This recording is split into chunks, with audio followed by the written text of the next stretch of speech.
परम पूज्य श्री स्वामी जी महाराज की रचना एकादशो उपनिषद संग्रह कठोपनिषद 30 पृष्ठ 18वें श्लोक तक आखिर में हमने गुरु महाराज के उन वचनों को स्मरण किया, अध्ययन किया, जानना चाहा, जैसा गुरु महाराज ने हमें अपनी लेखनी द्वारा चिताया, समझाया।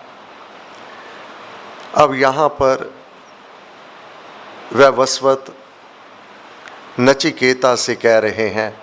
अब गुरु महाराज ने यहाँ पर वैवस्वत को संबोधन किया है गुरु के रूप में। वैवस्वत ने नचिकेता से कहा, अर्थात गुरु ने आत्मा को जुगाकर उपदेश दिया कि देहस्थ आत्मा चेतन है। जो देह में आत्मा निवास कर रहा है वह चेतन है, वह इंद्रियों से कार्य करता है, परंतु देहवान आत्मा ही इंद्रियों से कार्य ले सकता है। अगर आत्मा को कार्य कोई करना है तो उसको देह की आवश्यकता होगी। जिस प्रकार जल किसी स्थल के बिना नहीं रह सकता, कोई स्थल चाहिए जल को रहने के लिए। हवा में जल वाष्प बन के तो रह सकता है, परंतु उसका स्थूल रूप जल को रहने के लिए जिस प्रकार स्थल की आवश्यकता है, इसी प्रकार आत्मा को कार्य करने के लिए किसी शरीर की अवस्था है। ये नियम है, विधान है उसका। बिना शरीर के आत्मा नहीं कुछ कर सकता।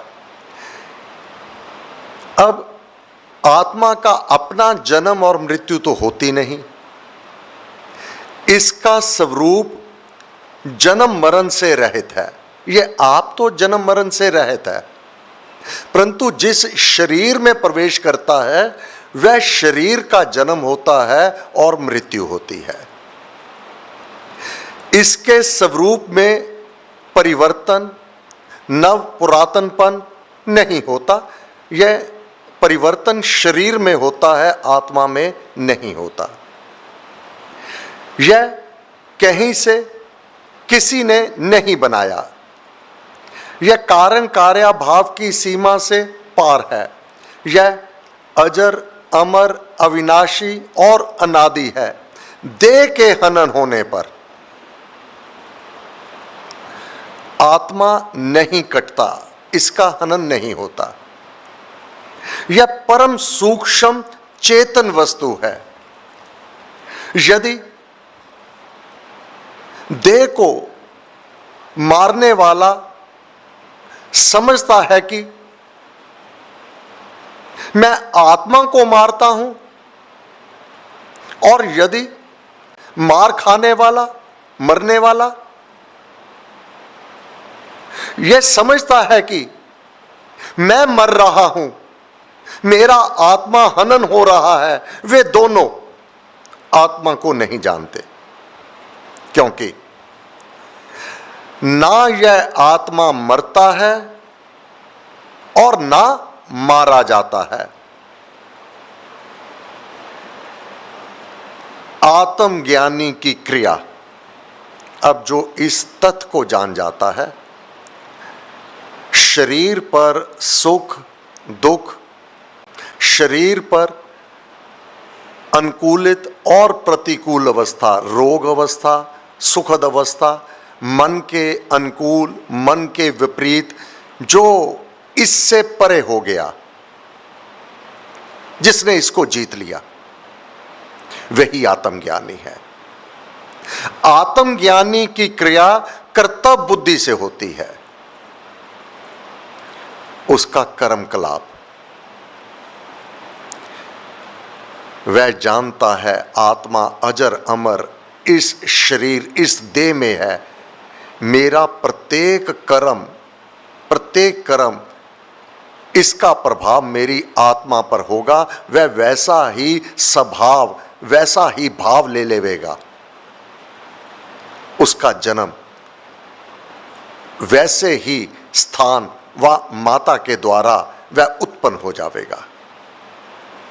इसलिए जो परमात्मा ने मेरे को अपना कर्तव्य कर्म दिया है इस शरीर के रूप में, वह तो मुझे करना ही है।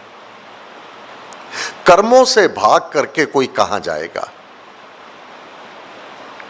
आत्मज्ञानी की क्रिया कर्तव्य बुद्धि से होती है, अज्ञानी की क्रिया राग द्वेष से हुआ करती है। उसकी क्रिया राग अथवा प्रीति के वश, द्वेष के वश, वह इन भावों से अपने कर्म कलाप करता है। हानि क्या है वह आगे बता दी जाएगी, वह वसवत स्वयं वर्णन करेंगे। अगर राग द्वेष से कोई कार्य करता है तो वह अपनी आत्मा के साथ आप शत्रुता करता है,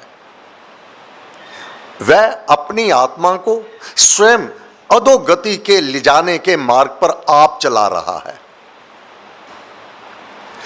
राग द्वेष से क्रिया करने वाला देह ही को आत्मा जाना करता है, वह केवल इस देह की यही वार्तालाप किया करता है, मेरा आदर, मेरा सम्मान, मेरा अपमान, मेरे को ये प्राप्त, मेरे को ये नहीं प्राप्त इत्यादि। वह इसी गोरख धंधे में पड़ा रहता है, वह अज्ञानी है। वह भगवान ने कहा यहां तक जो भूखे रहते हैं वह मुझे ही कष्ट देते हैं। राग द्वेष से क्रिया करने वाला देह को ही को आत्मा जाना करता है।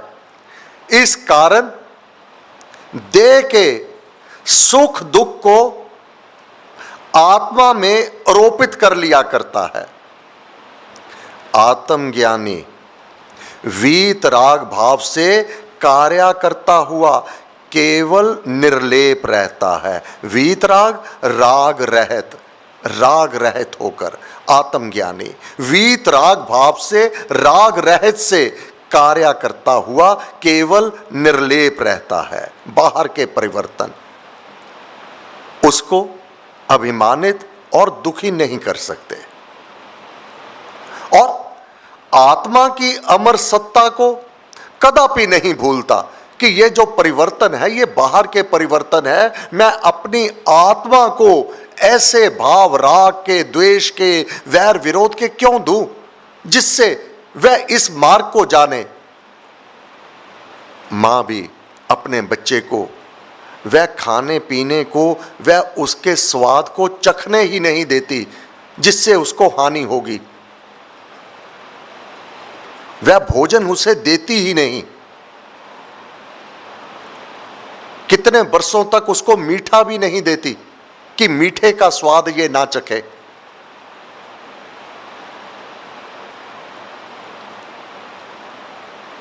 क्षात्र कर्म भी स्व कर्तव्य ही पालता है। जो आत्मज्ञानी है, क्षात्र कर्म क्षत्रिय का कर्म। क्षत्रिय का कर्म क्या है? भय से अपने सम्मुख जो विपदा है, जो रुकावट है, जो प्रतिकूल अवस्था है, जिस प्रकार एक सैनिक युद्ध क्षेत्र में पीछे नहीं भागता, इसी प्रकार क्षत्रिय कर्म जो सम्मुख बाधा, विघ्न, दुख, कष्ट, तकलीफ, इसके सम्मुख हार नहीं मानता। मन के हारे हार है, मन के जीते जीत, क्योंकि आत्मा मन का स्वरूप धारण कर लेता है। क्षात्र कर्म कैसी भी विपरीत अवस्था रही, जो कार्य गुरु महाराज ने सौंपा है उसमें किसी प्रकार की भी शिथिलता ना होवे, यह क्षत्रिय का कर्म है। जो मुझे कार्य सौंपा हुआ है, गुरु महाराज की वाणी को स्मरण करता है। जब गंगा जल की धारा बहुत पतली हो जाती है तो उसकी महिमा कम नहीं हो जाती। सावन भादों में गंगा ठाठे मार के बहुत ऊंचे स्तर पर चलती है, तब भी उसकी महिमा, पानी गंदला होने पर भी, मट मैला होने पर भी, वह उसकी महिमा कदापि समाप्त नहीं होती। सत्संग की महिमा, गुरुदेव को आवाहन करना, श्री राम का कार्य करना, श्री राम नाम की बात करना, श्री राम नाम का प्रचार करना, जो सेवक है उसका ये परम कर्तव्य होता है कि ये मुझे कार्य करना ही है। आगे अथवा महाराज के सम्मुख एक व्यक्ति बैठा है, कोई नहीं बैठा, ये नहीं, ये संस्कार तो वायु में प्रवेश करते हैं और स्पर्श करते हैं। क्षात्र कर्म में भी स्व कर्तव्य ही पालता है। इस देहधारी मनुष्य के भीतर हृदय में सूक्ष्म से सूक्ष्मतम और महान से महान आत्मा छिपा हुआ है। शब्दों की ओर ध्यान रखना। आत्मा को इसके दर्शन जितने सरल है उतने ही कठिन है, क्योंकि यह छुपा हुआ है। कहां छुपा है? इसी गुफा हृदय में यह छुपा हुआ है। उस आत्मा को और आत्मा की महिमा को,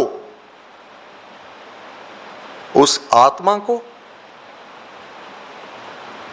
उसकी महिमा को, हम सब उसकी महिमा को श्रवण कर रहे हैं। दर्शन, साक्षात्कार, यह भी वैवस्वत ने आगे चलकर सिद्ध कर दिया कि आत्मा के दर्शन कैसे होंगे। परंतु यह आत्मा का वर्णन सुनना भी किसी बहुत बड़े भाग्यशाली के ही भाग्य में वह परमपिता परमात्मा लिखता है।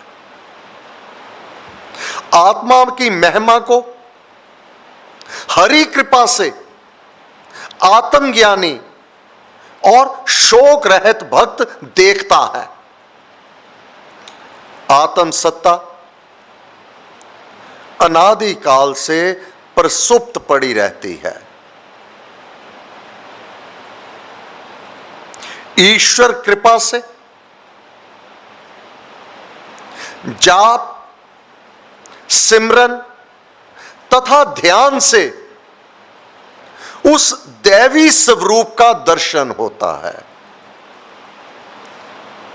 किस रूप में गुरु बन करके नचिकेता को संबोधन किया, वैवस्वत ने, यम ने, मृत्यु ने और गुरु महाराज ने वह ज्ञान हमें वर्णित कर दिया। आत्म सत्ता जो अनादि काल से प्रसुप्त पड़ी रहती है, यह अपनी शक्तियों को नहीं जानती। अब सोया हुआ व्यक्ति अपनी शक्ति को कैसे जानेगा? जब वह सचेत होगा तभी वह अपनी शक्ति को, अपने स्वरूप को प्रकट कर पाएगा। प्रसुप्त, ना तो वह सोई हुई है, आत्मा कदापि सोता ही नहीं, कभी विश्राम करता ही नहीं। यह शरीर सोता है, यह शरीर उठता है।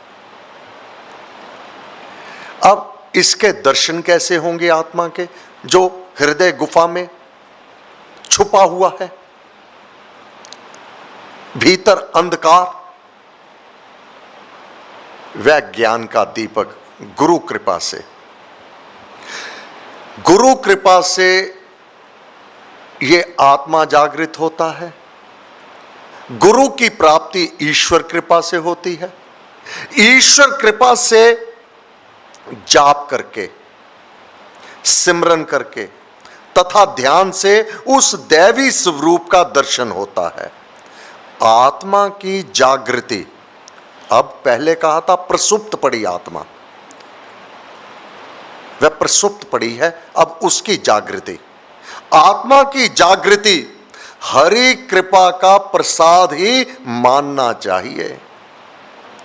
स्वयं कितने भी कोई मेहनत कर ले, कितना भी अध्ययन कर ले, कितनी ही अपनी प्रयत्न कर ले, जब तक गुरु कृपा और हरि कृपा नहीं होगी, आत्मा के दर्शन कदापि नहीं हो सकते। और वह गुरु परमात्मा हमें भीतर तक जानता है कि कौन इसका अधिकारी है, कौन अभी और साधना करके इस अधिकार को प्राप्त करेगा कि वह अपनी आत्मा के दर्शन कर लेवे। क्योंकि ये समस्त बंधनों से मुक्त होना है, इस लोक को छोड़ना है और परलोक उस ब्रह्म में प्रवेश करना है। जितना यह सरल है उतना ही अधिक कठिन है। कठिन इसलिए मानव अपनी वृत्ति को नहीं छोड़ता। अपनी वृत्ति जो है उसको वह नहीं बदलना चाहता। वह चाहता है मेरे सम्मुख बाकी सब बदल जाएं, मेरे अनुकूलित हो जाएं, जो मैं चाहता हूं वैसा करें, किंतु मैं अपनी आत्मा के लिए बदल जाऊं वह कदापि नहीं करता। इसलिए कठिन है। उसका कारण हरि कृपा ही है। उसकी प्राप्ति हरि कृपा से ही हुआ करती है और जो एलिजिबल है, जो अधिकारी है, उसी पर वह परमपिता परमात्मा अपनी अनुकंपा किया करता है। वह आत्मा बैठा हुआ जागृत अवस्था में दूर जाता है। जागृत अवस्था, शरीर सोता है, शरीर जाग रहा है। उस जागृत अवस्था में मानव विषयों में विचरता है, जो उससे आत्मा उसके दर्शन से अत्यंत दूर चला जाता है। अनेक विचारों में विचरता है मानव, अनेक विचारों में विचरता है। वह आत्मा क्या है, परमात्मा क्या है, इसमें नहीं विचरता। कब विचरेगा आत्मा क्या है, परमात्मा क्या है? जब वह सिमरन में बैठेगा, जब वह जाप में बैठेगा, जब वह ध्यान में होगा, जब समाधि की अवस्था में पहुंच जाएगा, तब वह आत्मा और परमात्मा का चिंतन करेगा। और सोता हुआ जब शरीर सो जाता है, तब आत्मा सब ओर भ्रमण करता है। मानव जैसे भाव रखता है, भीतर भाव तो छुपा के रखे हुए हैं, परंतु आत्मा को वह भाव दे दिए। जिस स्थान पर, जिस वस्तु को वह जीवत जागृत अवस्था में चाहता है, मनन करता है, उसका चिंतन करता है, जब शरीर सो जाता है, आत्मा उस ओर स्वप्न के रूप में निकल जाता है, उन्हीं से मिलता है। वह भोग भोगता है जिसकी आकांक्षा वह जागृत अवस्था में मानव करता है। आत्मा को वह भाव दे दिया। अगर जागृत अवस्था में वह परमात्मा क्या है, गुरुदेव ने क्या कहा है, तो गुरुदेव स्वप्न अवस्था में आकर बताते हैं कि ये मैंने इस ग्रंथ में यह लिखा हुआ है, यही जो वाणी है तू दूसरे अध्याय के 70वें श्लोक में देख ले और 14वें अध्याय के पहले देख ले। ये सारा दूसरा अध्याय और 14वां अध्याय और यह श्लोक ये एक ही है।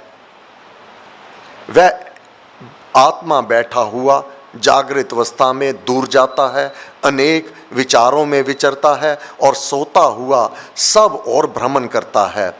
उस मद से, मद अभिमान से, अमद जिसको अभिमान ना हो, शरीर को अभिमान है, आत्मा को कोई अभिमान नहीं। वह शरीर को चला रहा है, कभी अभिमान नहीं करता, वह अपने कर्तव्य कर्म में लगा हुआ है। उस मद से अमद अर्थात निरअहंकार आत्मा को, आत्मदेव को, यहां आत्मा और आत्मदेव, मुझसे अन्य कौन जानने के समर्थ है, जानने को समर्थ है? वह वसवत कह रहा है, मेरे से अधिक समर्थवान आत्मा क्या है, परमात्मा क्या है, मेरे से अधिक कौन जान सकता है? कौन जानेगा? मेरे सदृश संत ही उसे जानते हैं।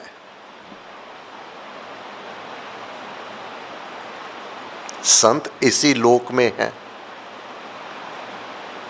संत व्यवहारिक जीवन में अपने आप को जीवित रखते हुए भी, इस जगत के सारे कार्य करते हुए भी उस आत्म पद को जानते हैं, उस परमात्मा को जानते हैं, उस आत्मा को जानते हैं। क्यों? उनके भाव वैवस्वत कह रहे हैं, मेरे समान मैं ईर्ष्या द्वेषवश कोई कार्य नहीं करता, मैं तो कर्तव्य पालता हूं। मेरे सदृश संत ही उसे जानते हैं। अब यहां पर वाचिक ज्ञानियों की, जो केवल वाचिक बोल करके, इन ग्रंथों को पढ़ करके इसकी विवेचना करते हैं, प्रवचन करते हैं, और अभिमान भरी मति उसे नहीं समझ सकती। जिनकी मति में अभिमान है, जिन्हें अपने शब्दों पर, अपने कथन पर अभिमान है, कौन मेरे जैसा है, मैं ज्ञानवंत, मेरे में यह गुण, मेरे में यह गुण, वह उस आत्मा को नहीं जान सकता, उनसे वह दूर है। वाचिक ज्ञानियों की अभिमान भरी मति उसे नहीं समझ सकती, उसे तो समझ ही नहीं सकती वह क्या है। प्रकृतिवाद उस पद को, प्रकृतिवादी, जो प्रकृतिवादी है, प्रकृति क्या है? मेरी 3 गुण में इस सृष्टि, सत्वगुण, रजोगुण और तमोगुण, जो इसमें विचरण करता है। सत्वगुण का भी अभिमान है, मैं जाप करता हूं, मैं पाठ करता हूं, मैं उसके गुणगान करता हूं, मेरे समान और कौन कर सकता है। 3 गुण में इस सृष्टि, सत्वगुण का भी अभिमान होता है। वे प्रकृति है, ये मेरे जगत रचने की सामग्री है। 3 प्रकार की प्रकृति, सत्वगुण, रजोगुण और तमोगुण। प्रकृतिवादी उस पद को नहीं पहुंच पाते। हे गुरु महाराज, आपको बार बार नमस्कार, नमस्कार, नमस्कार, नमस्कार, नमस्कार। ये गीता का 14वां अध्याय और दूसरे अध्याय का अंश है। यहीं से 14वां अध्याय निकला हुआ है और दूसरा अध्याय भगवान कृष्ण की वाणी है। बुधवार इस समय भीतर अखंड जाप आरंभ होगा, जो सायं 4 बजे तक चलेगा। 3 से 4 सामूहिक जाप होगा भजन कीर्तन के साथ। सायं 4 बजे सारे इस चल रहे जाप का समापन होगा। सर्वशक्ति मते परमात्मने श्री रामाय नमः। सर्वशक्ति मते परमात्मने श्री रामाय नमः। सर्वशक्ति मते परमात्मने श्री रामाय नमः। सर्वशक्ति मते परमात्मने श्री रामाय नमः। सर्वशक्ति मते परमात्मने श्री रामाय नमः। सर्वशक्ति मते परमात्मने श्री रामाय नमः। सर्वशक्ति मते परमात्मने श्री रामाय नमः। सर्वशक्ति मते परमात्मने